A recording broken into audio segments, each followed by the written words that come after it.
Party को? देखिए, सबसे पहले तो मैं हमारे प्रधानमंत्री आदरणीय नरेंद्र मोदी जी का उनका मैं धन्यवाद करूंगा, क्योंकि ये उनकी सोच, उनके विश्वास, लोगों का उनके प्रति विश्वास की ये जीत है। ये वो मोदी की गारंटी है जिस पे दिल्ली की जनता ने एक लंबे समय के बाद पुनः विश्वास करने का कार्य किया।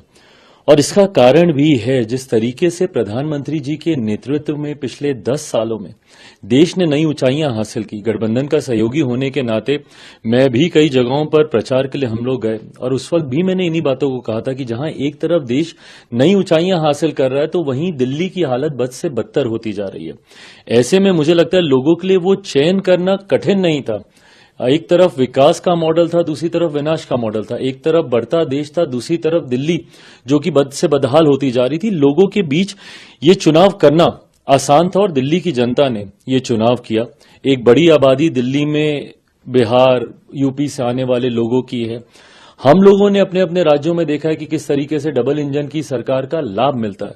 उत्तर प्रदेश में डबल इंजन की सरकार हो या हमारे बिहार में डबल इंजन की सरकार हो, दिल्ली की जनता ने भी इस बात को महसूस किया। और खास तौर पर पूर्वांचल के लोग जो दिल्ली में रह रहे हैं, उनको इस बात का एहसास हुआ कि एक ऐसी सरकार जो सिर्फ बहाने बनाती है, और दूसरी तरफ एक डबल इंजन की सरकार जो तुरंत हम लोगों को लाभ देगी, हम लोगों की उम्मीदों पर खरा उतरेगी। इस सोच के साथ उन्होंने प्रधानमंत्री जी की सोच वाली सरकार को दिल्ली में चुनने का काम किया। दिल्ली भारत की राजधानी है, और इस राजधानी का वो मान सम्मान बरकरार रहे, इसके लिए जरूरी था कि दिल्ली में इस बार भारतीय जनता पार्टी की सरकार आए। मैं दिल्ली की जनता का खास तौर पर धन्यवाद दूंगा कि उन्होंने एक सही सोच वाली सरकार को चुनने का काम किया, और आने वाले समय में ये विश्वास मैं दिलाता हूं कि दिल्ली एक आदर्श राजधानी के तौर पर, एक मॉडल के तौर पर उभर कर आएगी। इस सोच के साथ अब हमारी सरकार यहां पर कार्य करेगी। लेकिन आपने देखा कि दिल्ली के जो चुनाव का सबसे बड़ा चेहरा पूरी राजनीति को बदलने आए हैं, ये सब कहकर आए थे, वही चुनाव हार गए। देखिए, जब इसको आप कैसे देखते हैं? जब आप अपनी बातों में ही विरोधाभास रखते हैं, आपको क्यों दिल्ली की जनता ने नए होने के बावजूद, कोई राजनीतिक परिचय ना होने के बावजूद, दिल्ली के लोग क्यों आपके साथ जुड़े? वो सोच के साथ जुड़े जो कि अन्ना जी के द्वारा दी गई थी। आप भ्रष्टाचार के खिलाफ आए थे, आप सादगी की बात करते थे, आप अपने हाथ में उन भ्रष्ट नेताओं की लिस्ट लेकर घूमते थे जिन्होंने भ्रष्टाचार किया। आज आप ही उन घोटालों में लिप्त हो गए, आज आप ही जेल गए हैं भ्रष्टाचार के आरोपों में। भले वो शराब घोटाला हो, बस की खरीदी में होने वाला घोटाला हो, क्लिनिक्स में होने वाला घोटाला हो, अलग अलग विभागों में होने वाला घोटाला हो, आज उंगलियां आपके ऊपर उठने लग गई। जिस सादगी का आप परिचय देते थे, खुद आपने अपने लिए शीश महल बना लिया।